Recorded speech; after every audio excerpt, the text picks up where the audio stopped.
যেই রাসূলের ওসিলায় আল্লাহ তাআলা আমাদেরকে সর্বশ্রেষ্ঠ উম্মত বানিয়েছেন, সুবহানাল্লাহ। যিনি হলেন ইমামুল আম্বিয়া ওয়াল মুরসালিন, সরকারে দু আলম, রাহমাতুল লিল আলামিন, সমস্ত নবীদের যিনি নেতা, যার ওসিলায় আল্লাহ আমাদেরকে এত পাওয়ার দিয়েছেন। হাদিসে রাসূল ইরশাদ করেছেন, হুররিমাতিল জান্নাতু আলাল উমাম হাত্তা ইয়াদখুলাহা উম্মতি।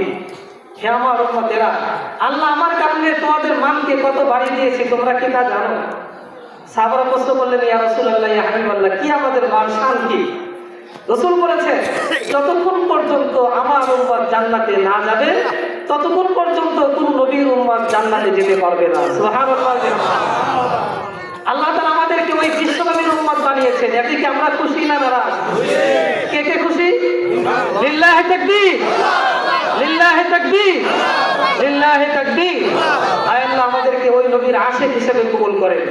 কিয়ামতের ময়দানে রোজে মাহশার রাসূলের হাতে হাউজে কাউসারে পানি নসিব করেন। আয় আল্লাহ কিয়ামতের ময়দানে যেদিন নবীরা ইয়া নাফসি বলবে, ওই দিন রাসূলের হাতে শাফাআত নসিব করেন। সুবহানাল্লাহ। সম্মানিত হাজিরিন, আমি আপনাদের সামনে সূরা আলে ইমরানের 21, 32 এবং 33 নম্বর আয়াত তেলাওয়াত করেছি এবং অসংখ্য হাদিস থেকে একটি হাদিস পাঠ করেছি। আমি অল্প সময় আপনাদের সামনে এই আয়াত এবং হাদিসকে সামনে রেখে কিছু কথা বলবো, শুনবেন তো ইনশাআল্লাহ? এরপর আরো বড় বড় আলেমরা আছেন, বিশেষ করে আল্লামা মুফতি শফিক কাসিমি দাওয়াত বারকাতুহু আছেন। দেশ বাছাই করে একজন আলেম, আমাদের উত্তরবঙ্গের গর্ব, আমাদের পাবনার কৃতি সন্তান, অনেক বড় একজন আলেম। প্রতিটা কথার পিছনে শত শত দলিল তিনি মুখস্থ পেশ করেন। এমন একজন ব্যক্তি এই গ্রামে যে আসছে, এটা আপনাদের কপাল ভালো। এমন একজন বক্তা, এমন একজন আলেম আপনাদের এই গ্রামের মধ্যে আসছে, আসার জন্য তিনি রাজি হয়েছে, এটা আপনাদের কপাল ভালো। ইনশাআল্লাহ শেষ পর্যন্ত থাকবেন তো? আল্লাহ আমাদেরকে তৌফিক দান করে। আমি আপনাদের সামনে যে আয়াত তেলাওয়াত করেছি, এই আয়াতের মধ্যে আল্লাহ কি বলেছেন? কুল ইন কুনতুম তুহিব্বুনাল্লাহ, কুল ইন কুনতুম তুহিব্বুনাল্লাহ। হে রাসূল, আপনি বলে দেন, ইন কুনতুম তুহিব্বুনাল্লাহ, হে আমার উম্মতেরা, হে আল্লাহর বান্দারা, তোমরা যদি আমি আল্লাহকে ভালোবাসতে চাও। কাকে ভালোবাসতে চাও? ইন কুনতুম তুহিব্বুনাল্লাহ, তোমরা যদি আমি আল্লাহকে ভালোবাসতে চাও, ফাত্তাবিউনি, তাহলে আমি আল্লাহকে ভালোবাসতে হলে প্রথম কাজ তোমাদের যেটাই করতে হবে, 1 নাম্বার কাজ হলো মুহাম্মদ আরবি সাল্লাল্লাহু আলাইহি ওয়াসাল্লামকে মানতে হবে। সুবহানাল্লাহ।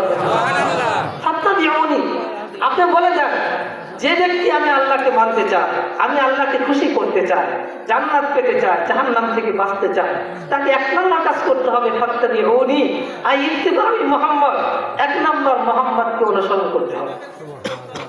তাহলে কি হবে?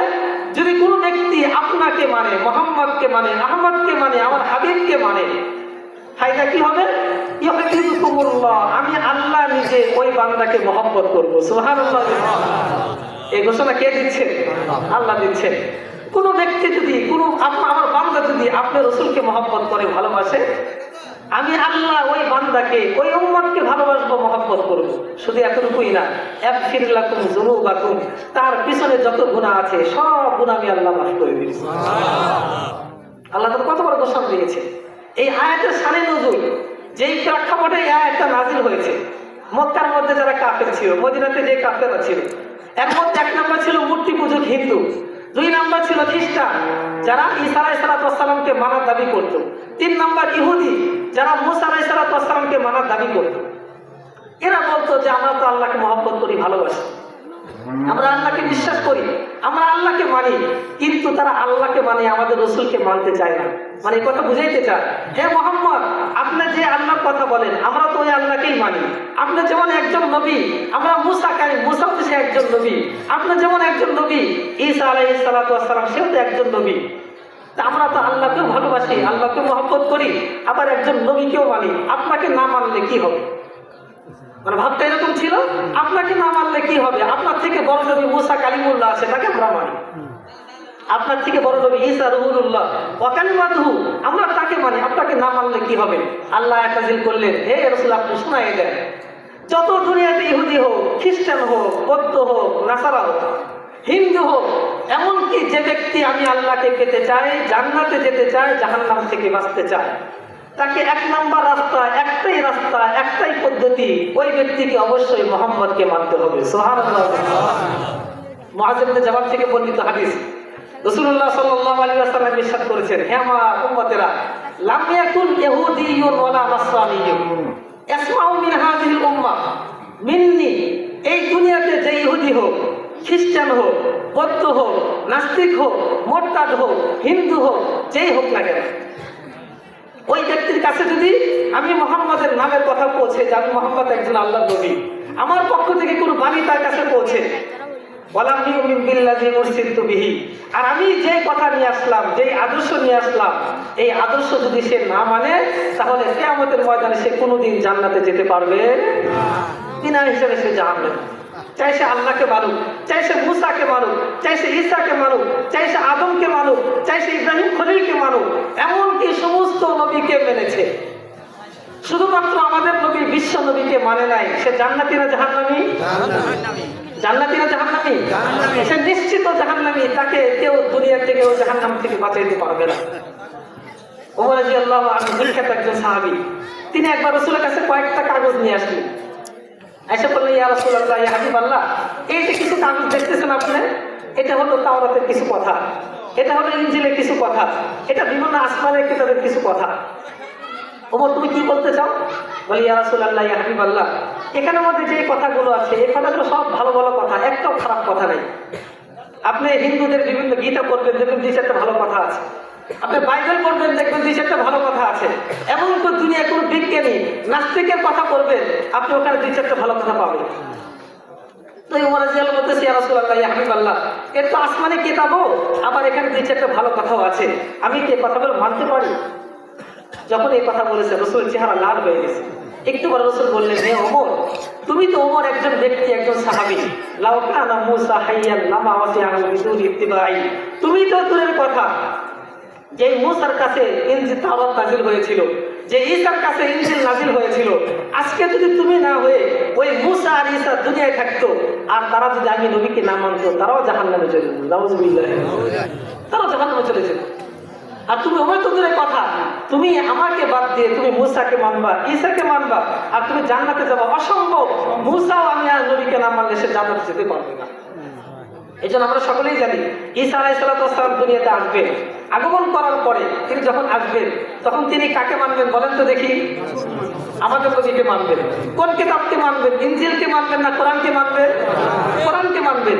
কোন ব্যক্তি যদি এই কথা বিশ্বাস করে যে তাও ইনজিল আসমানি কিতাব, তাওরাত আসমানি কিতাব, বাইবেল আসমানি কিতাব, তাহলে কোরআন যেমন আসমানি কিতাব, বাইবেল মানলে সমস্যা কোথায়? কোন ব্যক্তি যদি এই কথা বিশ্বাস করে, সে জায়গায় বেঈমান হয়ে যাবে। এজন্য আমাদের নবী যখন দুনিয়াতে আসছে, আমাদের নবী ছাড়া কাউকে মানা যাবে না। আমাদের নবীকে অন্তর থেকে মহব্বত করতে, ভালোবাসতে হবে। কিন্তু দুঃখের বিষয় হলো, আল্লাহ আমাদেরকে ওই নবীর উম্মত বানিয়েছেন, যেই নবীর জন্য আসমান পাগল ছিল, জমিন পাগল ছিল, সারা দুনিয়ার সকল মাখলুক পাগল ছিল।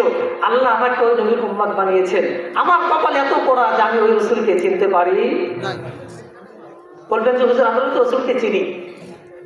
বলবেন আমরা তো রাসূলকে চিনি। রাসূলের নাম মুহাম্মদ, বাবার নাম আব্দুল্লাহ, দাদার নাম আব্দুল মুত্তালিব বিন হাশিম বিন আব্দুল মানাফ বিন কুসাই বিন কিলাব বিন মুররা বিন গালিব বিন ফিহর বিন মালিক বিন কিনানা বিন কুসাইবা বিন মুদরিকা বিন ইলিয়াস বিন মুজার বিন নাজার বিন মুআদ বিন আদনান। আমরা তো রাসূলের 14 গোষ্ঠী সহ নাম জানি। আমরা রাসূলকে চিনি না মানে? কিন্তু বাস্তব কথা হলো, যদি কেউ রাসূলকে চিনতো, তাহলে এমন কোন ব্যক্তি যে রাসূলকে চেনে, সে কাদিয়ানী হতে পারে? কাদিয়ানী চিনেন তো? কাদিয়ানী মানেই হলো, কাদিয়ানী এমন এক গোষ্ঠী, এমন এক কাফের গোষ্ঠী, যারা বলে যে আমাদের নবী তিনি শেষ নবী না। নাউযুবিল্লাহি মিন যালিক। আরেকটু ধীরে বলেন না, নাউযুবিল্লাহ। কোথায় নাউযুবিল্লাহ ধীরে বলতে হয়, কোথায় জোরে বলতে হয় তাও জানেন না। এটা আমাদের দিলের রোগ। বক্তা যখন আযান দেয় তখন মাশাআল্লাহ, মারহাবা, কিন্তু এত বড় একটা ইমানি কথা, কোন ব্যক্তি যদি বলে যে আমাদের রাসূল তিনি শেষ নবী না, তার ঈমান থাকবে না, সে জায়গায় কাফের। এরকম একটা গোষ্ঠী আমাদের বাংলাদেশেও আছে, সারা পৃথিবী তারা বিস্তৃত আছে, যে তারা আমাদের রাসূলকে শেষ নবী মানে না। কেন মানে না? তারা বলে যে রাসূল মুহাম্মদ তিনি আল্লাহর নবী, কিন্তু তিনি শেষ নবী না। এবারও ভালো করে মনে রাখবেন, আমাদের নবীকে শুধু নবী মানলে হবে না, আমাদের রাসূলকে শুধু রাসূল মানলে হবে না, আমাদের রাসূলকে মানতে হবে 1 নাম্বার, তিনি সারা পৃথিবীর নবী। 1 নাম্বার কি বলেন? 1 নাম্বার কি? 1 নাম্বার তিনি সারা পৃথিবীর নবী। ফেরেশতার নবী, আসমানের নবী, জমিনের নবী, এমন কোন মাখলুক দুনিয়াতে নাই যেই মাখলুকে রাসূল নবী। আমি আপনাদেরকে একটা ঘটনা শুনাই। রাসূল একবার শাম থেকে হিজরত সফর করে মদিনায় আসলেন। আনাস ইবনে মালিক রাদিয়াল্লাহু আনহু সাথে ছিলেন। তিনি বলেন, আকবালনা মা রাসূলিল্লাহ সাল্লাল্লাহু আলাইহি ওয়াসাল্লাম মিন সাফারি। আমরা একবার সফর থেকে মদিনায় ফিরে আসলাম। এসে দেখলাম ওই মদিনাতে একটা গোষ্ঠী আছে, তার নাম হলো বনী নাজ্জার। ওই বনী নাজ্জারের একটা বাগান আছে। ওই বাগানের মধ্যে একটা উট আছে। ওই উটটা এমন পাগল হয়েছে যে যে কোনো ব্যক্তিকে দেখলে হামলা করে বসে, এমনকি মালিককে পর্যন্ত চেনে না, মালিক তার কাছে যেতে পারে না। সবাই ভয়ে আতঙ্কে দূরে থাকে, কেউ কাছে যায় না। যখনই রাসূল আসছেন সবাই নালিশ করেছে, ইয়া রাসূলুল্লাহ, ইয়া হাবিবাল্লাহ, আমাদের এখানে একটা উট আছে, এই উটটা এমন পাগল হয়ে গিয়েছে যে আমরা কাছে যেতে পারি নাই। রাসূল বললেন, আইনাল বাইর, ওই উট কোথায়? সাহাবারা বললেন, ইয়া রাসূলুল্লাহ, ইয়া হাবিবাল্লাহ, এই যে বাগান দেখতেছেন, এই বাগানের মধ্যে উটটা আছে। রাসূল বললেন, ঠিক আছে। রাসূল বাগানে ঢুকলেন, ফাদাখালা ফি যালিকাল হাইতি। রাসূল এই বাগানের মধ্যে ঢুকলেন, ঢোকার পরে ডাক দিলেন, ইয়া আইয়ুহাল বাঈর, হে উট কোথায় আছো, তুমি একটু আমার কাছে আসো। সুবহানাল্লাহ। সারা দুনিয়া রাসূলের জন্য পাগল ছিল। ওই উটকে যখন রাসূল রাহমাতুল্লাহ আলাইহি ডাক দিয়েছেন, হে গোবরেজপুরের ভাইরা, বাবারা, বোনরা, মারা, আপনাকে রাসূল ডাকে, হে আমার উম্মত, হে আব্দুর রহমান, আমি রাসূলকে মানো, মুখে দাঁড়িয়ে রাখো। হে আমার বোন, তুমি পর্দা করো। হে আমার মা, তুমি পর্দা করো। আমি রাসূলের কথাকে লঙ্ঘন করতে পারি, কিন্তু দুনিয়াতে এমন কোনো মাখলুক নাই রাসূল তাকে ডাক দিবে আর সে লঙ্ঘন করতে সাহস পায়। যখন রাসূল ডাক দিয়েছেন, ইয়া আইয়ুহাল বাঈর, হে উট কোথায় আছো, হাদিসের শব্দ, ওই উটকে যখন রাসূল ডাক দিয়েছেন, লাব্বাইক ওয়া সাদাইক ইয়া রাসূলুল্লাহ, ইয়া হাবিবাল্লাহ, হে রাসূল, আজকে আমার কপাল ভালো, আপনি বিশ্বনবী হয়ে আপনার মুখ দিয়ে আমার নাম উচ্চারিত হয়েছে। ইয়া রাসূলুল্লাহ, ইয়া হাবিবাল্লাহ, আপনি আমাকে কেন ডেকেছেন একটু বলেন। রাসূল বললেন, যখন ওই উট রাসূলের কাছে আসছে, ওয়াজিআন মাশফারাহু ইলা কদামাইহি সুম্মা বারাকা আলা আনায়াদাইহি, ওই উট এসে তার মাথা নত করে রাসূলের পায়ে সিজদা করলেন। সুবহানাল্লাহ। রাসূল ওই উটের মাথায় হাত দিলেন। উট কোথায়, তুমি একটু দাঁড়াও। মালিককে ডাকলেন, হে মালিক কোথায়, হাতু খিতাম, একটু রশি নিয়ে আসো। ওই মালিক রশি নিয়ে আসলো।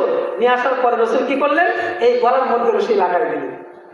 লাগাই দিয়ে বললেন, হে মালিক, আজকে তুমি এই উটকে নিয়ে যাও, কিয়ামত পর্যন্ত কোনোদিন এই উট তোমার অবাধ্য হবে না।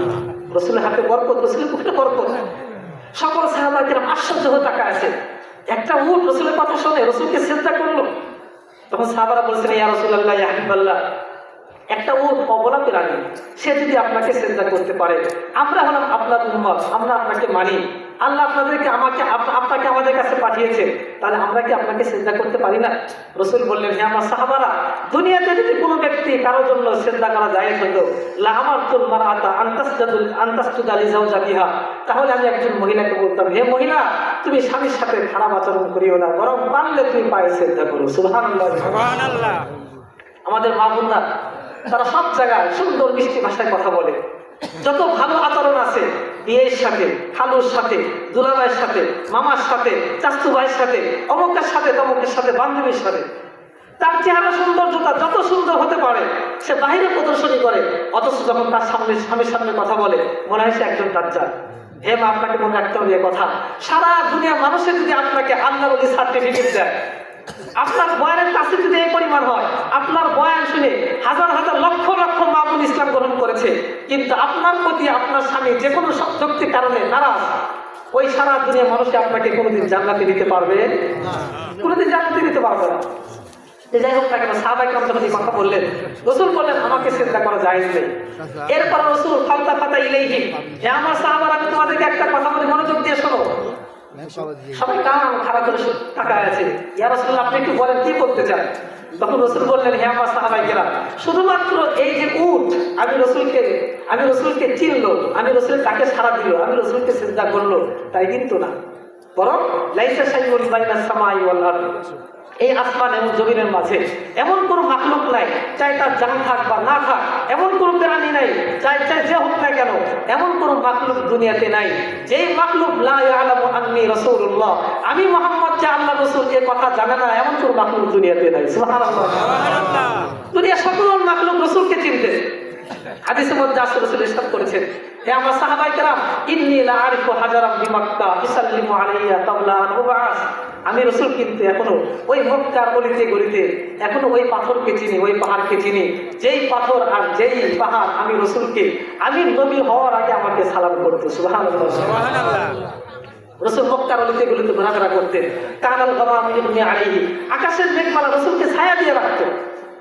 এত বড় বিশ্ব নবী, রাসূল বললেন দুনিয়াতে যত মাখলুক আছে সমস্ত মাখলুক আমি রাসূলকে চিনি, ইল্লা আসিল জিন্নি ওয়াল ইনস, তবে আমার কিছু কুলাঙ্গার উম্মত আছে, আমার কিছু কুলাঙ্গার হতভাগা দুর্ভাগা উম্মত আছে, এদেরকে আমার মতো নবী আল্লাহ তাদেরকে দিয়েছিল, কিন্তু আমি নবীর আদর্শ তারা চিনতে পারে নাই, বুঝতে পারে নাই, আমি নবীকে জানে না, আমি রাসূলকে পরিচয় লাভ করতে পারে নাই, এরা হলো বিনা হিসেবে জাহান্নামে চলে যাবে। নাউযুবিল্লাহ।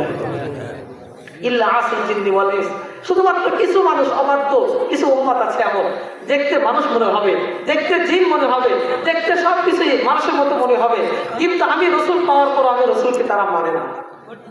এখানে কি কেউ আছেন যে আমরা রাসূলকে মানি না? বলেন, এখানে কেউ আছেন? আমি সামনে আপনাদের একটা হাদিস শোনাবো, যে এখানে অনেক মানুষ এমন আছেন যে রাসূলকে মানেন না। আমি শেষে একটা বুখারী শরীফের হাদিস শোনাবো, যে হাদিসের মধ্যে রাসূল ঘোষণা দিয়েছে এখানে যারা বসা আছে অনেক মানুষ এমন আছে রাসূলকে মানে না। ওটা শেষে শোনাবো ইনশাআল্লাহ।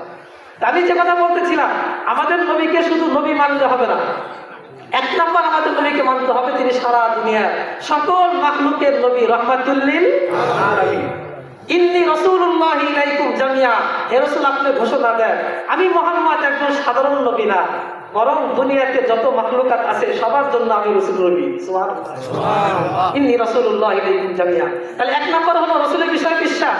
শুধু রাসূলকে রাসূল মানলে হবে না, এক নম্বর মানতে হবে রাসূল সারা দুনিয়ার সবার জন্য রাসূল। দুই নাম্বার, দুনিয়াতে যত নবী রাসূলগণ আসছে এই সমস্ত নবীদের মধ্যে সবথেকে দামি নবীকে বলেন কে? আমাদের নবী হলো সবথেকে বড় নবী, সবথেকে দামি নবী। এরকম দামি নবী দুনিয়াতে কেউ আসেন নাই। আমাদের নবী শুধু দামি না, বরং ইমামুল আম্বিয়াই ওয়াল মুরসালিন, সমস্ত নবীদের ইমাম। সুবহানাল্লাহ, সুবহানাল্লাহ। হাদিসের মধ্যে আসছে, আমরা যেমন আজকে বয়ান শুনতেছি, বয়ান করতেছি, কয়েকজন সাহাবা তারা মসজিদে বসে আলোচনা করতেছে। ক্বালা বাযুহুম ইন্না ইত্তাখাযা ইব্রাহিমা খলিলা। কেউ তো বললো, আচ্ছা তোমরা কি ইব্রাহিমের নাম জানো? হে জানি তো, উনি একজন আল্লাহর নবী। তখন বলতেছে ইব্রাহিম তো খলিলুল্লাহ, খলিলুল্লাহ মানে হলো আল্লাহর বন্ধু। আরেকজন বলতেছে আমি আরেকজন নবীর নাম জানি, তার নাম হলো মুসা কালিমুল্লাহ, কাল্লামাহু রাব্বুহু ফিদ দুনিয়া, আল্লাহ তার সাথে দুনিয়াতে কথা বলেছে। আরেকজন বলতেছে আদম সফিউল্লাহ, যাকে আল্লাহ কুদরতি হাতে বানিয়েছেন। আরেকজন বলতেছে ঈসা রূহুল্লাহ ওয়া কালিমাতুহু, যার কোনো বাবা নাই, বাবা ছাড়া আল্লাহ তাকে দুনিয়াতে পাঠিয়েছে। ওই সাহাবারা আলোচনা করতেছে, এক একজন আশ্চর্য বোধ করতেছে, আচ্ছা তাহলে ইব্রাহিম তো খলিল, মুসা তো কালিমুল্লাহ, আদম তো সফিউল্লাহ, ঈসা তো রূহুল্লাহ, তাহলে আমাদের নবীর সিরিয়াল কোথায়? সাহাবাদের একটু মন খারাপ হয়ে গেল, কিন্তু তাহলে আমাদের নবী কোন পর্যায়ে? এই কথাগুলো তারা বলতেছিল আর আশ্চর্য বোধ করতেছিল। এসব কথাগুলো রাসূল বাহির থেকে শুনছিল। একটু পরে রাসূল ভিতরে আসলেন, এসে বললেন, হে আমার সাহাবায়ে কেরাম, তোমরা যে কথা বলেছো, তোমরা বলেছো আদম সফিউল্লাহ, ফাহুয়া কাযালিক। তোমরা বলেছো ইব্রাহিম খলিলুল্লাহ, ফাহুয়া কাযালিক। তোমরা বলেছো মুসা কালিমুল্লাহ, ফাহুয়া কাযালিক। তোমরা বলেছো ঈসা রূহুল্লাহ, ফাহুয়া কাযালিক। এসব কথা সঠিক, তবে তোমরা কি জানতে চাও আমি মুহাম্মদ কি? সাহাবা বলে, ইয়া রাসূলুল্লাহ, ইয়া হাবিবাল্লাহ, ওইটা জানার জন্য তো আগ্রহে বসে আছে, আমরা জানতে চাই আপনার পরিচয় দিন। রাসূল বললেন, আনা হাবিবুল্লাহ। সুবহানাল্লাহ, আনা হাবিবুল্লাহ। হাবিবুল্লাহ আর খলিলুল্লাহ ছোট্ট একটা পার্থক্য হলো, এক নম্বর পার্থক্য, ইব্রাহিম খলিলুল্লাহ তিনি আল্লাহর কাছে আশা করেছিলেন, আল্লাযী আতমাউ আইয়াগফিরা লি খাতিয়াতি ইয়াউমাদ্দিন, আমি আশাবাদী আল্লাহর কাছে যে কিয়ামতের ময়দানে আমার রব, আমার আল্লাহ আমি নবীকে মাফ করে দিবে, তিনি আশা করেছিলেন। আর আমাদের নবীর কথা যখন আল্লাহ কোরআনে বলেছেন, তখন কি বলেছেন? গুফিরা লাকা মা তাকাদ্দামা মিন যামবিকা ওয়া মা তাআখার। ইয়া রাসূলুল্লাহ, ইয়া হাবিবাল্লাহ, আপনার জীবনে কোনো গুনাহ হয় নাই, যদি কোনো দিন ভুলে হয়ে যায়, সম্ভাবনা থাকে, আমি আল্লাহ অগ্রিম মাফ করে দিলাম। সুবহানাল্লাহ, আপনার কোনো মামলা হবে না, যদি মামলা হয় আগে জামিন দিয়ে দিলাম। এটা কখন বলে? উনি আশা করতেছেন, আল্লাহ আমার তো মামলা আছে, তবে আমি আশাবাদী যে আপনি আমাকে জামিন দিয়ে দিবেন। আর আল্লাহ রাসূলকে জানাই দিচ্ছেন, ইয়া রাসূলুল্লাহ, ইয়া হাবিবাল্লাহ, আপনার মামলার ভয় পায়েন না, আপনার মামলার কোনো ভয় নাই, আমি আল্লাহ আপনাকে অগ্রিম জামিন দিয়ে দিলাম, আপনার কোনো গুনাহ হবে না। সুবহানাল্লাহ। দুই নম্বর, ইব্রাহিম আলাইহিস সালাতু ওয়াস সালাম, আল্লাহ কাছে আশা করেছিলেন, আয় আল্লাহ লা তুখজিনি ইয়াওমা ইউবআসুন, যে কিয়ামতের ময়দানে সমস্ত নবীরা ইয়া নাফসি বলবে, আপনি পাহাড় ধারণ করে থাকবে, মানুষের হুকাতান ওরাতান গুরলা, মানুষে উঠবে, মাথায় কোনো টুপি থাকবে না, পরনে কোনো পোশাক থাকবে না, পায়ের নিচে কোনো জুতা থাকবে না। যেই দিন আদম বলবে ইয়া নাফসি, মুসা বলবে ইয়া নাফসি, ইয়া আল্লাহ ওয়ালা তুখজিনি ইয়াওমা ইউবআসুন, ওই দিন আমার হাজারো লাখ কোটি আমার সন্তান থাকবে, এই সন্তানের সামনে আমি বাবাকে আপনি লাঞ্ছিত বঞ্চিত করিয়েন না, আমাকে লজ্জা দিয়েন না। একজন বাবাকে যখন সন্তানের সামনে শাস্তি দেওয়া হয় তখন ওই লজ্জা আরো বেশি পায়, আর আমি দিন তেমন লজ্জা পাই না, কিন্তু তার সন্তান আছে, তার নাতি আছে, তার পুতি আছে, তার ভাই আছে, ওই সময় শাস্তি দিলে সে আরো বেশি লজ্জা পায়। ইব্রাহিম আলাইহিস সালাম দরখাস্ত করেছেন, আয় আল্লাহ লা তুখজিনি ইয়াওমা ইউবআসুন, ওই যে কিয়ামতের ময়দানে সমস্ত মানুষ উঠবে, সবাই আমার সন্তান, এই সন্তানের সামনে আমাকে লাঞ্ছিত করিয়েন না, বঞ্চিত করিয়েন না। আর আমাদের নবী কথা কি বলেছেন আল্লাহ কোরআনে, ইয়াওমা লা ইউযিল্লাহুন নাবিয়্যা ওয়াল্লাযীনা আমানু মা, ইয়া রাসূলুল্লাহ ইয়া হাবিবাল্লাহ, আমি রাসূল, আমি আল্লাহ শুধু আপনাকে কিয়ামতের ময়দানে সম্মান দিব তা না, আপনাকে লজ্জিত হওয়া থেকে বাঁচাবো তাই না, শুধুমাত্র আপনাকে না, আপনার ইজ্জতের কারণে আপনার উম্মতকে আমি আল্লাহ হেফাজত করব। সুবহানাল্লাহ। ইয়াওমা লা ইউযিল্লাহুন নাবিয়্যা ওয়াল্লাযীনা মা, আপনার কেউ না, আপনার যারা উম্মত হবে, আপনাকে যারা মানবে, আমি আল্লাহকে যারা মানবে, এমন কোন আপনার উম্মতকে আমি আল্লাহ কিয়ামতের ময়দানে লাঞ্ছিত করব না। সুবহানাল্লাহ, সুবহানাল্লাহ। 3 নম্বর হলো ইব্রাহিম আলাইহিস সালাম আল্লাহর কাছে দোয়া করেছে, আয় আল্লাহ ওয়াজআলনি লিসানা সিদকিন ফিল আলামিন, আয় আল্লাহ আমি আজকে দুনিয়া থেকে চলে গেলাম, তবে কিয়ামত পর্যন্ত যেন আমার গুণগান মানুষে গায়, আমার সুনাম যেন বাকি থাকে, সবাই যেন আমাকে নিয়ে আলোচনা করে, এই যোগ্যতা আপনি আমাকে দান করেন, আমাকে কবুল করে নেন। এই যে কয়েকদিন আগে আমাদের বাংলাদেশের এক তরুণ বীর পুরুষ হাদি মারা গিয়েছে, ইন্তেকাল করেছে, আল্লাহ তাকে শহীদি মওত নসিব করেন, আল্লাহ তাকে জান্নাতের আলা মাকাম নসিব করেন। সে একজন যুবক, মাত্র 33 থেকে 34 বছর বয়স, কিন্তু সে এমন কি একটা কাজ করে গেল, সারা বাংলাদেশ তার জন্য পাগল হয়েছে না? শুধুমাত্র এই 2 দিন আমরা আশাবাদী, আজীবন তার কথা এই বাংলাদেশের যুবকরা স্মরণ করবে। ইব্রাহিম আলাইহিস সালাম দোয়া করলেন, যায় আল্লাহ আমি তো দুনিয়া থেকে চলে আসলাম, আমার মর্যাদা কেমন বাড়ায় যায়, যেন কিয়ামত পর্যন্ত সমস্ত মানুষ আমি নবীর কথা আলোচনা করে, এই মর্যাদা আপনি দেন আমাকে। তিনি আল্লাহর কাছে চেয়েছেন, আর আল্লাহ তাআলা যখন আমাদের নবীর কথা বলেছেন তখন কি বলেছেন, ওয়ারাফা'না লাকা যিকরাক, ইয়া রাসূলুল্লাহ ইয়া হাবিবাল্লাহ, আমি আল্লাহ তো আপনার মানকে সব থেকে বাড়াই দিয়েছি। সুবহানাল্লাহ, সুবহানাল্লাহ। সব থেকে আপনার মানকে বাড়াই দিয়েছি। কেমন বাড়াই দিয়েছি? মা যুকিরতু ইল্লা যুকিরতা মাই, যেখানে আমি আল্লাহ আল্লাহ শব্দ উচ্চারিত হবে, ওই আল্লাহ শব্দের সাথে মুহাম্মদুর রাসূলুল্লাহ উচ্চারিত হবে। যেখানে আমি আল্লাহর নাম উচ্চারণ হবে, ওখানে আপনার নাম উচ্চারিত হবে। এই জন্য যখন কোনো মুয়াজ্জিন আযান দেয়, আল্লাহু আকবার, আল্লাহু আকবার, আশহাদু আল্লা ইলাহা ইল্লাল্লাহ, আশহাদু আল্লা ইলাহা ইল্লাল্লাহ, ওই মুয়াজ্জিন যদি কোনো কারণে আশহাদু আন্না মুহাম্মাদুর রাসূলুল্লাহ বলতে না পারে, এই আযান দিয়ে নামাজ পড়লে এই নামাজ কোনোদিন আল্লাহ পর্যন্ত পৌঁছবে না। কোনো মুয়াজ্জিন ইকামত দিল, আশহাদু আল্লা ইল্লাল্লাহ বলেছে, আশহাদু আন্না মুহাম্মাদুর রাসূলুল্লাহ বলে নাই, ভুলে গিয়েছে, এই নামাজ আল্লাহর কাছে কবুল হবে না। কেউ নামাজ দাঁড়িয়েছে, আল্লাহু আকবার, সুবহানাকা আল্লাহুম্মা ওয়া বিহামদিক সানা পড়েছে, আলহামদুলিল্লাহ রাব্বিল আলামিন সূরাও পড়েছে, আর অনেক কিছুই পড়েছে, আত্তাহিয়াতু পড়েছে, কিন্তু পরে শেষে যদি আল্লাহুম্মা সাল্লি আলা মুহাম্মদ ওয়া আলা আলি মুহাম্মদ এই দরুদ শরীফ না পড়ে, এই নামাজ আল্লাহর কাছে কবুল হবে না। সুবহানাল্লাহ, সুবহানাল্লাহ। ওই জান্নাতে লেখা আছে লা ইলাহা ইল্লাল্লাহ মুহাম্মাদুর রাসূলুল্লাহ, যেখানে যাবেন না কেন সব জায়গায় লা ইলাহা ইল্লাল্লাহ মুহাম্মাদুর রাসূলুল্লাহ। হাদিসের মধ্যে রাসূল ইরশাদ করেছেন, লাম্মা ফারাগতু মিম্মা আমারানি আল্লাহু মিনাস সামাওয়াতি ওয়াল আরদ, আমি রাসূল যখন মেরাজে গেলাম, মেরাজে গিয়ে আমি সিদরাতুল মুনতাহা দেখেছি, জান্নাত দেখেছি, জাহান্নাম দেখেছি, আল্লাহর সাথে কথা বলেছি, যত যা কিছু দেখার সব কিছু আমি রাসূল দেখেছি। আমি আসার সময় আল্লাহকে বললাম, যায় আল্লাহ আমাকে জান্নাত দেখাইলেন, জাহান্নাম দেখাইলেন, লৌহul কলম দেখাইলেন, লৌহে মাহফুজ দেখাইলেন, সিদরাতুল মুনতাহা দেখাইলেন, আর অনেক কিছু দেখাইছে। তবে আমার একটা প্রশ্ন আছে, আমি প্রশ্ন করতে চাই। ইয়া রাসূলুল্লাহ ইয়া হাবিবাল্লাহ, আপনার কি প্রশ্ন? আয় আল্লাহ, আমার প্রশ্ন হলো, লাম ইয়াকুন নবিয়্যুন ইল্লা কাদ কারামতা, দুনিয়াতে এমন কোন নবী আসে নাই তাকে আপনি বিশেষ মর্যাদা দেন নাই। আপনি সমস্ত নবীকে এক একটা মর্যাদা দিয়েছেন, বিশেষ মর্যাদা দিয়েছেন। কি দিয়েছি আমি? ইত্তাখাযতা ইব্রাহিমা খলিলা, ইব্রাহিমকে খলিল বানিয়েছেন। কাল্লামতা মা মুসা, মুসার সাথে কথা বলেছেন। আপনি কি করেছেন? সাক্ষারতা লি দাউদ আল জিবালা, দাউদ আলাইহিস সালামের জন্য আপনি পাহাড়কে অধীন করে দিয়েছিলেন। ওয়াসাখারতা লিসুলাইমান আর-রিহা ওয়াশ-শায়াতিনা, সুলাইমান আলাইহিস সালামকে আপনি কি করেছিলেন? বাতাস এবং জিন জাতিকে অধীন করে দিয়েছিলেন। সুবহানাল্লাহ। সুলাইমান আলাইহিস সালামের পাওয়ার ছিল এমন, উনি যদি কোনো কথা বলতেন তাহলে দুনিয়ার সব মাখলুক বুঝতো, শুনতো। এমনকি সব জিন জাতি তার অধীন ছিল। অনেক লম্বা আলোচনার অধীন যাব না। আর কি করেছি আমি? আপনি তো ওই ঈসা আলাইহিস সালামকে আপনি বাবা ছাড়া দুনিয়াতে পাঠিয়েছেন, আবার আসমানে উঠাই নিয়ে গেছেন, এত কিছু আপনি করেছেন। মুসার সামনে আপনি কথা বলেছেন, তাহলে আমাকে কি দিলেন আপনি? আপনি আমাকে তো ভালোবাসেন, মহব্বত করেন, এত কিছু করেন, যে সবাইকে সব কিছু দিয়ে দিলেন, আমার জন্য কি রাখছেন? যখন এই আবদার করেছে, আল্লাহ ডাকতে বলে, ইয়া রাসূলুল্লাহ, ইয়া হাবিবাল্লাহ, আলাইসা আফজাল আতাইতু মিন যালিকা আফজাল মিন যালিকা, ইয়া রাসূলুল্লাহ, ইয়া হাবিবাল্লাহ, আমি আল্লাহ কি আপনাকে এসব থেকে বেশি দামি কিছু দেই নাই? সুবহানাল্লাহ। আমি কি এসব থেকে দামি বেশি আপনাকে দেই নাই? বলে, আল্লাহ আপনাকে কি দিয়েছেন? তখন আল্লাহ বলেছেন, ইয়া রাসূলুল্লাহ, ইয়া হাবিবাল্লাহ, আমি আপনাকে হাবিব বানিয়ে নিয়েছি। সুবহানাল্লাহ। আমি আপনাকে হাবিব বানিয়ে নিয়েছি। আল্লাহ আমাদেরকে এতবার একজন নবী দান করেছেন, যেই নবীর মর্যাদা কত বেশি বড়। রাসূল বলেছেন, আনা আনা আনা হামিলুল লিওয়াল হামদি ইয়াওমাল কিয়ামah, কিয়ামতের ময়দানে যখন সমস্ত মানুষ কাটার বদ্ধ হয়ে দাঁড়ায় যাবে, আদম থেকে শুরু করে ঈসা পর্যন্ত, নবীরা পর্যন্ত, এমনকি যত মাখলুক দুনিয়াতে মানুষ আছে সবাই দাঁড়িয়ে যাবে।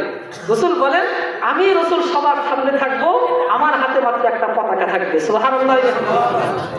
এরপরে কি হবে? রাসূল আরো বলেন, ওয়ানা খাতিবুহুম ইযা আনসাতু, যেই যে সমস্ত মানুষরা ইয়া নাফসি বলবে, সবাই চুপ, নীরব, নিস্তব্ধ হয়ে যাবে, কারো মুখ দিয়ে কোনো কথা বলবে বের হবে না। হাদিসের মধ্যে আসছে, যখন আল্লাহ তাআলা সিংহাসনে বসবেন, কহার রূপ ধারণ করবেন, তখন কি হবে? সমস্ত নবীরা এমন ভীত সন্ত্রস্ত হয়ে যাবে, এমনকি ইব্রাহিম আলাইহিস সালাম লা ইয়াজুসু আলা রুকবাতাইহি, তিনি হাঁটু গেড়ে বসে যাবেন। বসে যায়, আল্লাহকে বলবে, যায় আল্লাহ, লা আসআলুকা ইল্লা নাফসি, আয় আল্লাহ, আজকে আমি কারোর কথা আপনাকে বলতে চাই না, মায়ের কথা বলবো না, বাবার কথা বলবো না, সন্তানের কথা বলবো না, দুনিয়ার কারোর কথা আমি আপনাকে বলবো না। আয় আল্লাহ, শুধুমাত্র আমাকে মাফ করে দেন, আমাকে বাঁচাই দেন, শুধুমাত্র আমাকে বাঁচাই দেন। সকলে দৌড়ায় যাবে আদর সফিউল্লাহর কাছে, আনতা আবুনা, আপনি আমাদের পিতা, আল্লাহ আপনাকে ফালাকাকে বিয়ে দিয়ে নিজ পুত্র জাহান্নাম তৈরি করেছেন। আবার কি করেছেন? আসকানাকা জান্নাতে রেখেছেন, ও আসকানাকা মালাইকাতু, ফেরেশতার মাধ্যমে সিজদা করিয়েছেন। হে আদম, আপনি আমাদের পিতা, আপনি একটু আল্লাহকে বলেন যেন আল্লাহ কোন ব্যবস্থা করে দেন। আদম আলাইহিস সালাম জবাব দিলেন, লাস্তু বিআহলিন, হে আমার সন্তানেরা, আজকে আমার কোনো কিছু করার অধিকার নেই, লাস্তু বিআহলিন, কিছুই করতে পারবো না। লা উগনি আনকুম মিনাল্লাহি শাইআ, আজকে আমার করার কিছুই নাই, যাও যাও, আমার বাদ দিয়ে ইতি গাইরি, অন্য কারো কাছে চলে যাও।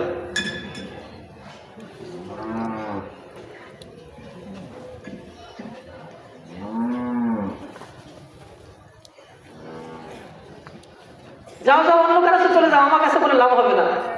দৌড়ায় ইব্রাহিম খলিলের কাছে, আপনি একবার একজন নবী, আপনার জন্য আপনি আল্লাহর জন্য কত কিছু করেছেন, আল্লাহ আপনাকে কত কিছু দিয়েছেন, আপনি একটু আল্লাহকে বলেন। একই উত্তর, লাস্তু বিআহলিন, কিছুই করতে পারবো না, ইউতু গাইরি, অন্য কাছে চলে যাও। দৌড়ায় মুসা কালিমুল্লাহর কাছে, কাল্লামা রাব্বুকা ফিদ দুনিয়া, দুনিয়াতে আল্লাহ আপনার সাথে কথা বলেছিলেন, হে আল্লাহর নবী, আপনি একটু আল্লাহকে বলেন, আপনি ছাড়া কেউ বলতে পারবে না। মুসা আলাইহিস সালাম জবাব দিবেন, লাস্তু বিআহলিন, আজকে আমি কিছুই করতে পারবো না। দৌড়ায় যাবে ঈসা রুহুল্লাহর কাছে, হে ঈসা, আপনি তো আল্লাহকে বলেন, আল্লাহ হয়তো আপনার কথা শুনবে। একই উত্তর, কিছুই করতে পারবো না। তখন তিনি বলবেন, আমি একজন নবীর নাম জানি, যদি পারেন তিনিই পারবে, দৌড়ায় লাভ হবে না, যদি কিছু করতে চাও ওই নবীর কাছে যাও। সুবহানাল্লাহ। যাও, মুহাম্মদ সাল্লাল্লাহু আলাইহি ওয়াসাল্লামের কাছে যাও। সবাই দৌড়াবে মুহাম্মাদের কাছে, সিজদায় পড়ে থাকবে। আল্লাহ ডাকতে বলে, ইয়া রাসূলুল্লাহ, ইয়া হাবিবাল্লাহ, দুনিয়াতে আপনি কেঁদেছেন, অনেক কষ্ট করেছেন, আমি আল্লাহ সহ্য করেছি। আপনার এই চোখ দিয়ে পানি বের হয়েছে, আপনি পেটে পাথর বেঁধেছেন, আপনার এই চেহারার মধ্যে, যেখানে সূর্য আগে চাপ দিত না, যেখানে মধ্যে আকাশে মেঘমালা ছায়া দিত, এই চেহারার মধ্যে কাপড়া থুতু মেরেছে, আমি আল্লাহ দেখেছি। কাপড়রা পাথর নিক্ষেপ করেছে, আমি আল্লাহ সব দেখেছি, সহ্য করেছি। কিন্তু আজকে কিয়ামতের ময়দান, আজকে আপনার চোখ দিয়ে পানি বের হবে, এই দৃশ্য আমি আল্লাহ সহ্য করতে পারি না। ইয়া রাসূলুল্লাহ, ইয়া হাবিবাল্লাহ, আপনি কি লাগবে একটু বলেন না। রাসূল একবার ফাতেমার কথা বলবেন না, রাসূল একবার আয়েশার কথা বলবেন না, রাসূল একবার খাদিজার কথা বলবেন না, রাসূল একবার কুরাইশের কথা বলবেন না, রাসূল একবার নিজের স্ত্রীর কথা বলবেন না, রাসূল একবার নিজের কথা বলবেন না, রাসূল একবার অন্য কারো কথা বলবেন না। রাসূল ডাকতে বলবেন, আইনা উম্মতি, আয় আল্লাহ, আমার উম্মত কোথায় গিয়েছে? আমার তাকবীর, আল্লাহু আকবার, নারায়ে তাকবীর, আল্লাহু আকবার, নারায়ে তাকবীর, আল্লাহু আকবার। আইনা উম্মতি, আয় আল্লাহ, আমার উম্মত কোথায় গিয়েছে? আল্লাহ ডাকতে বলবেন ইয়া রাসূলুল্লাহ হাবিবাল্লাহ, আপনি আছেন না? আনা মালিকি ইয়াউমিদ্দিন। আজকে আমি হলাম বিচারক, আর আপনি হলেন উকিল, আপনি অ্যাডভোকেট, আপনি ব্যারিস্টার, আপনি আইনজীবী। আজকে আপনি যা বলবেন, যার পক্ষে বলবেন তাই শোনা হবে, আবার যার বিপক্ষে বলবেন তাই শোনা হবে। আপনি শুধু বলেন কি করা লাগবে।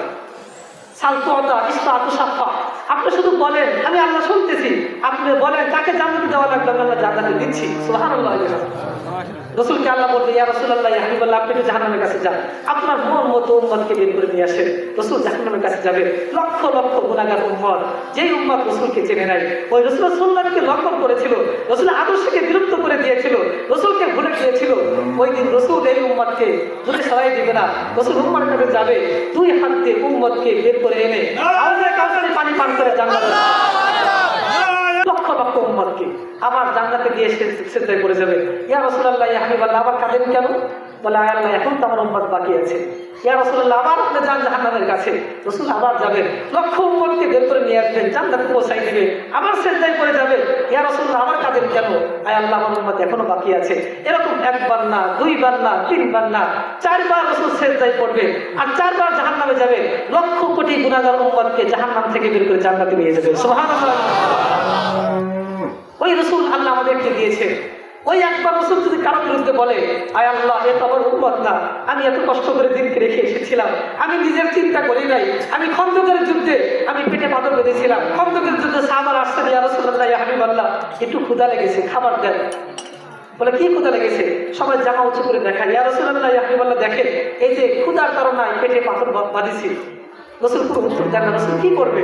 রাসূল কোনো কথা না বলে নিজের জামাকে উঠাই দিয়ে বললেন, হে আমার সাহাবা, তুমি যদি ক্ষুধার কারণে একটা পাথর বেঁধে রাখো, আমি রাসূল ক্ষুধার কারণে দুইটা পাথর বেঁধে রেখেছি। সুবহানাল্লাহ।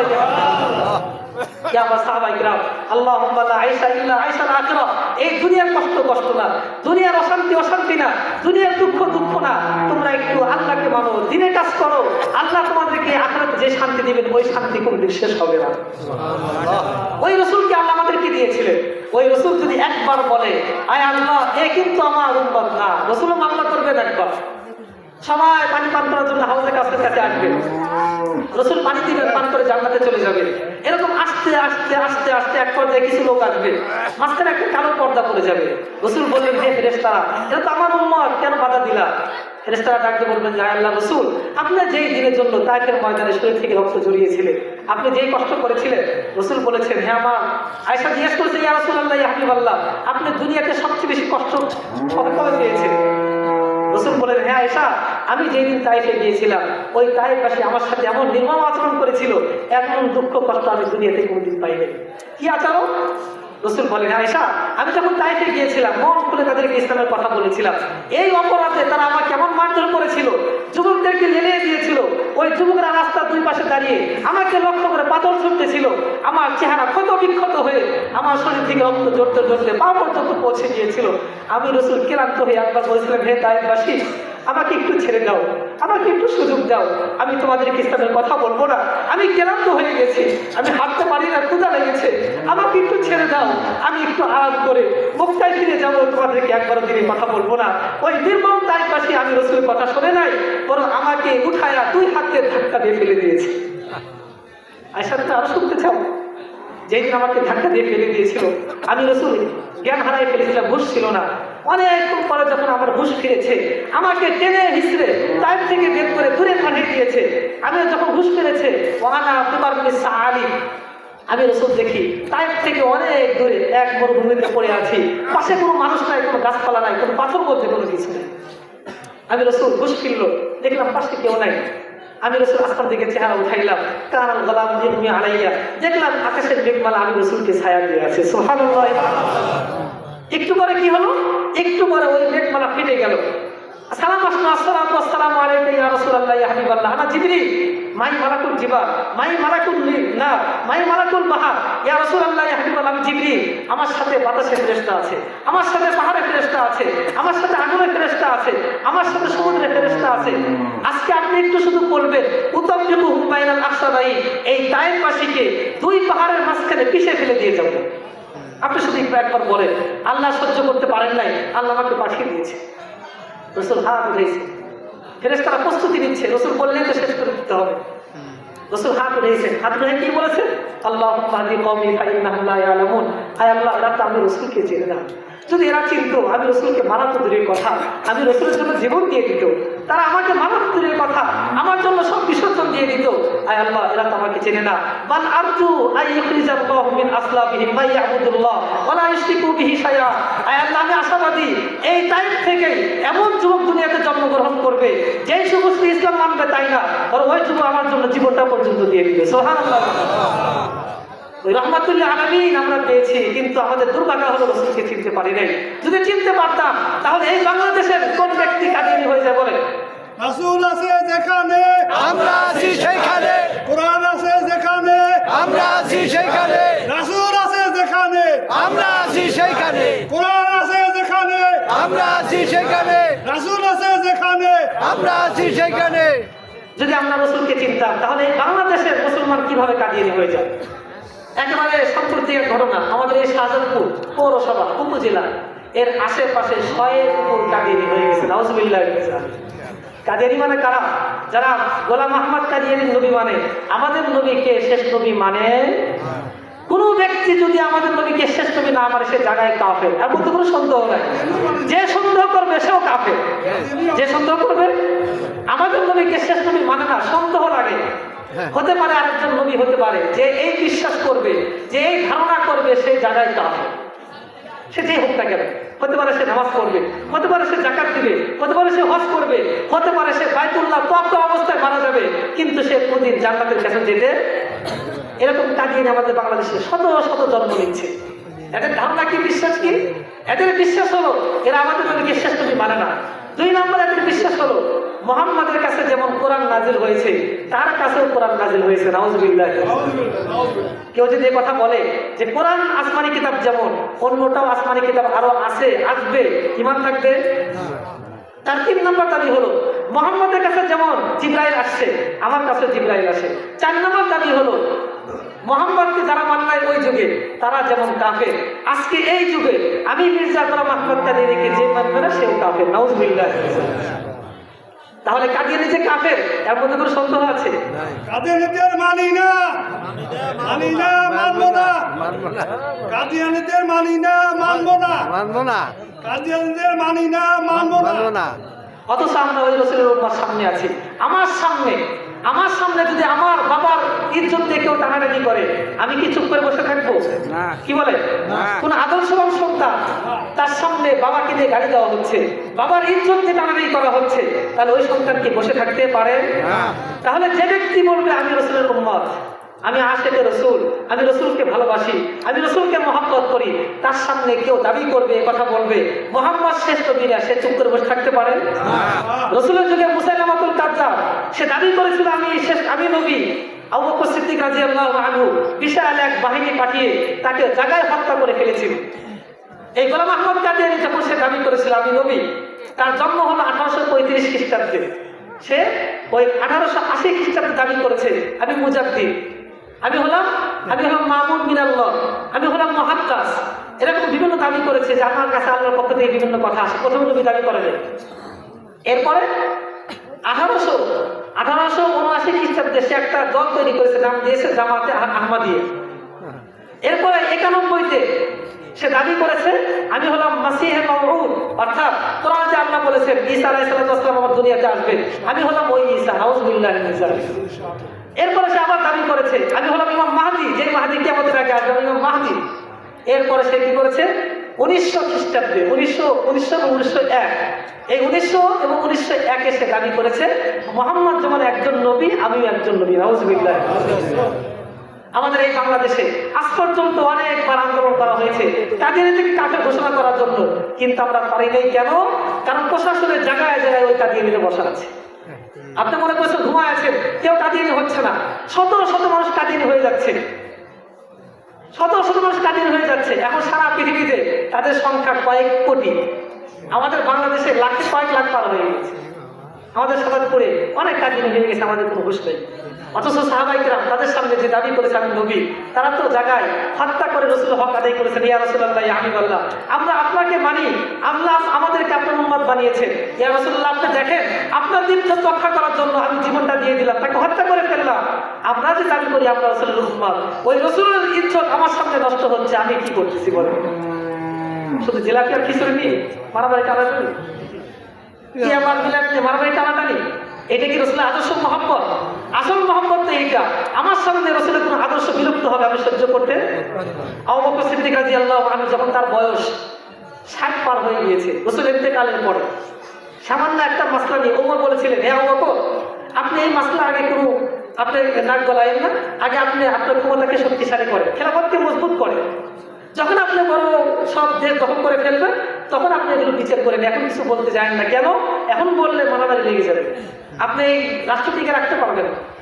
ওই সময় আবু বকর সিদ্দিক রাদিয়াল্লাহু দুইটা কথা বলেছেন, এক নাম্বার আনতা জাম্মুআন ফিল জাহিলিয়া ওয়া কাওয়ারু ফিল ইসলাম। ওমর তুমি এত বড় বাহাদুর ছিলা, যখন কাফের ছিলা তখন কথায় কথায় পাল্লা উড়াইতে, এমনকি নবীর মতো ব্যক্তি পাল্লা উড়ানোর জন্য তুমি তরবারি নিয়ে এসেছিলা, আর তুমি এখন এত কাপুরুষ হয়ে গেছো, চামচিকে হয়ে গেছো, বেচিবিলাই হয়ে গেছো, এখন তুমি আমাকে পরামর্শ দাও আবু বকর আপনি একটু থামেন, পরে ইসলাম বাস্তবায়ন করেন, তুমি আমাকে কথা বলো। ওমর শুনে রাখো, আয়ান কুসুদ্দিন ওয়ানা হাই, আমার সামনে সামান্য দিন নষ্ট হবে, আমি আবু বকর দুনিয়ায় থাকবো, তা কখনো হতে পারে না। অথচ আমাদের সামনে রাসূলের সুন্নাত নষ্ট হয়ে যাচ্ছে। সাহাবাদেরকে কাফেররা প্রস্তাব দিয়েছে, খুবাইব রাদিয়াল্লাহু আনহু শুনতে আছে, ওখানে তাকে মেরে ফেলবে, একটা প্রস্তাব দিয়েছিল কাফেররা, হে খুবাইব তুমি একটা কথা বলো, আমরা তোমাকে ছেড়ে দিব। কি কথা? তুমি শুধু ওখানে দাঁড়ায় বলবা যে হে কাফেররা আমাকে বাদ দিয়ে আমার জায়গায় মুহাম্মদকে শুলিতে চালানো হোক, এই কথা মুখ দিয়ে বলতে পারলে আমরা তোমাকে ছেড়ে দিব। এই প্রস্তাব কি খুব কঠিন? আমরা তো হারাম খাচ্ছি, ইসলাম বাদ দিয়ে অন্যায় করতেছি, কোনো পরোয়া করতেছি না, কিসের ইসলাম, কিসের কোরআন, কিসের সুন্নাহ, কিসের আল্লাহ, কিসের রাসূল, কোনো পরোয়া করি না। অথচ ওই সাহাবাকে বলা হয়েছে শুধুমাত্র এতটুকু, তুমি শুধু বলো যে আমার জায়গা মুহাম্মদকে শুলিতে চালানো হোক, আমরা তোমাকে ছেড়ে দিব। খুবাইব হুঙ্কার দিয়ে বলেছিল, হে কাফের বাচ্চা কান শুনে রাখ, আমার স্থানে মুহাম্মদকে চালানো দূরের কথা, আমার শরীরে এক ফোঁটা রক্ত প্রবাহিত হবে, আমার একটা লোমের ভিতরে জান থাকবে, আর আমি এই কান দিয়ে কথা শুনবো মুহাম্মদের পায়ে কাটা বিদ্ধ হয়েছে, এটা কখনো সহ্য করতে পারবো? সুবহানাল্লাহ। সাহাবাদের চেতনা কি ছিল, তাদের ভাবনা কি ছিল? খানসা রাদিয়াল্লাহু আনহা মহিলা সাহাবিয়া 4 জন সন্তানকে দেখে এসে উপদেশ দিচ্ছে যে আমার ছেলেরা, আমি কোনোদিন তোমাদের মামাদের মুখে চুনকালি লাগাই নাই, আমি কোনোদিন তোমার বাবার ইজ্জত নষ্ট করি নাই, আমি কোনোদিন আমার ইজ্জতকে নষ্ট করি নাই। আম্মা কি বলতে চান আপনি? বাবা আমি তোমাদেরকে বলতে চাই, তোমাদের বাবা তো যুদ্ধের ময়দানে শহীদ হয়ে গিয়েছে, আমার মনে বড় আশা তামান্না, আমার 4টে সন্তান আছে, আগামীকাল যুদ্ধ শুরু হবে, তোমরা যুদ্ধের ময়দানে যাবা, বীরের সাথে যুদ্ধ করবা, এমনকি যুদ্ধ করতে করতে জীবনটা পর্যন্ত দিয়ে দিবা। সুবহানাল্লাহ। কিয়ামতের ময়দানে যখন আল্লাহ আমাকে ডাক দিবে, খানসা তুমি আমার জন্য কি করেছো, তুমি আমার জন্য কি করেছো? আমি এক হতভাগা নারী, এক হতভাগা মহিলা, আমি আল্লাহকে বলবো যায় আল্লাহ আমি আপনার দিনের জন্য, রাসূলের জন্য কিছুই করতে পারি নাই, শুধু এতটুকু করতে পেরেছি, আমার 4 সন্তানকে আপনার দিনের জন্য কোরবান করে দিয়েছিলাম। সুবহানাল্লাহ। খানসা তো বলবে আয় আল্লাহ আমি আপনার 4টে সন্তানকে দিয়েছিলাম। মুআয আর মুআওয়াজ তো তরুণ তো বলবে আয় আল্লাহ আমার জীবনটাকে রাসূলের ইজ্জত রক্ষার্থে দিয়েছিলাম। উমাইর তো বলবে আয় আল্লাহ আমি বালক অবস্থায় আমার জীবনকে ইসলামের জন্য দিয়েছিলাম। আয়েশা তো বলবে, খাদিজা তো বলবে, আবু বকর তো বলবে, ওসমান তো বলবে, ওমর তো বলবে, আলী তো বলবে। ওমর তো তারা বলবে যে আয় আল্লাহ এই রাসূলের ইজ্জতের জন্য আমি নিজের হাতে আপনজনকে হত্যা করেছিলাম। আলী তো বলবে আমি নিজের হাতে আকিলকে হত্যা করেছিলাম। ওমর তো বলবে আমি আমার জন্য আমার ছেলেকে হত্যা করে দিয়েছিলাম। আমি যখন জিজ্ঞেস করা হবে হে আব্দুর রহমান তোমাকেও তো আমি আল্লাহ এই নবীর উম্মত বানিয়েছিলাম, তুমি একটু হিসাব দাও নবীর জন্য কি করেছো, নবীর জন্য কি করেছো, তুমি একটা কাজ বলো। ওমর তো এই দেখাইলো, ওসমান তো এই দেখাইলো, আলী তো এই দেখাইলো, আয়েশা তো এই দেখাইলো, খাদিজা তো এই দেখাইলো, তুমি আমাকে একটু কিছু দেখাও তুমি কি করেছো। আমার সামনে রাসূলকে নিয়ে কটূক্তি করা হবে, আমার সামনে রাসূলকে গালি দেওয়া হয়, আমার সামনে সুন্নাত নষ্ট হয়ে যায়, আমার সামনে বিদআত চালু হচ্ছে, আমার সামনে ইসলাম বিরোধী কাজ হচ্ছে, আমার সামনে কোরআন সুন্নাহ বিরোধী কাজ হচ্ছে, আর আমি চুপ করে বসে আছি। অথচ আমার দাবি হলো আমি নাকি বিশ্ব নবীর উম্মত, খাঁটি উম্মত। নাউযুবিল্লাহ। আমি আপনাদেরকে যে কথা বলেছিলাম শেষে একটা হাদিস শোনাবো, শুনবেন ইনশাআল্লাহ? শুনবেন? বুখারী শরীফের হাদিস, রাসূল বলেছেন কুল্লু উম্মতি ইয়াদখুলুনাল জান্নাহ। রাসূল বলেছেন আমার সকল উম্মত জান্নাতি। সুবহানাল্লাহি ওয়া বিহামদিহি। আমার সকল উম্মত জান্নাতি। সাহাবারা তো খুশিতে আনন্দ যাত্রা হয়ে গেছে, আমরা যেমন আশাবাদী আমরা সকলেই জান্নাতি, তো সাহাবারা তো খুশি হয়ে গেছে। রাসূল বলেছেন কুল্লু উম্মতি, আমার যত উম্মত উম্মত আছে সব জান্নাতি, ইহুদি হোক, খ্রিস্টান হোক, বৌদ্ধ হোক, ইহুদি হোক, বৌদ্ধ হোক, নাসারা হোক, হিন্দু হোক, যে হোক না কেন সবাই জান্নাতি। আমরা যেমন আশা করি আমরা সকলেই জান্নাতি, সবাই খুশি হয়ে গেছে। রসুল পরে একটা কথা বলেছেন, ইল্লা মান আবা, ইল্লা মান আবা, তবে যে ব্যক্তি আমি রসুলকে অস্বীকার করে সে হলো জাহান্নামী। নাউজুবিল্লাহ। আমি আপনাদেরকে একটা প্রশ্ন করি, আপনারা এখানে যারা বসা আছে, শুধু এখানে আছেন তাই না, আপনাদের এই গ্রামে যারা আছে এখানে কি এমন কোন ব্যক্তি আছে রসুলকে অস্বীকার করে, রসুলকে মানে না এমন কোন ব্যক্তি আছে, রসুলকে বিশ্বাস করে না এমন কোন ব্যক্তি আছে? আমি কিন্তু শুরুতে একটা কথা বলেছি, আমরা বলি রসুলকে মানি, কিন্তু রসুলের হাদিস অনুযায়ী এখানে অনেক পাওয়া যাবে যে রসুলকে মানি। সাহাবা প্রশ্ন করলে ইয়া রাসূলুল্লাহ, ইয়া হাবিবাল্লাহ, তাহলে এখন জানতে চাই আপনাকে অস্বীকার করে আবার কে? আপনার মতো নবী পেয়েও সে আপনার নাফরমানি করে, আপনাকে মানে না? রাসূল বললেন, মান আতা আনি দাখালাল জান্নাহ ওমান আসানি ফাকাদ আবা। যে ব্যক্তি আমি রসুলকে মানলো, আমার সুন্নাতকে মানলো, আমি রসুলকে মহব্বত করলো, আমার আদর্শকে তার জীবনে বাস্তবায়ন করলো, আমি যেভাবে চলেছি সেভাবে চললো, দাখালাল জান্নাহ, সে বিনা হিসেবে জান্নাতে যাবে। ওমান আসানি, রসুলকে মানা কেন দেই, ওমান আসানি ফাকাদ আবা। এরপর রসুল যে কথা বলেছেন, এই কথা ভালো শুনুন, মনোযোগ দিয়ে শুনবে, এটা হলো মূল কথা। ওমান আসানি ফাকাদ আবা, রসুল বলেছেন যে ব্যক্তি আমার অবাধ্যতা করবে, আমার নাফরমানি করবে, আমার কথাকে মানবে না, আমি রসুল যে পথে চলেছি সে পথে চলবে না, আমি রসুল গেছি একদিকে সে যায় আর একদিকে, মান আসানি, যে ব্যক্তি আমি রসুলের অবাধ্যতা করবে, ফাকাদ আবা, এই ব্যক্তি আমি রসুলকে অস্বীকার করলো। নাউজুবিল্লাহ। আচ্ছা, এখন অস্বীকার করার দুই অর্থ, না মানার দুই অর্থ। এক নম্বর হলো অন্তরে বিশ্বাস করে না, এরকম মানুষ এখানে নাই ইনশাআল্লাহ। দুই নম্বর, রসুলকে না মানার অর্থ হলো রসুলকে মনে বিশ্বাস করে কিন্তু কাজে পরিণত করে।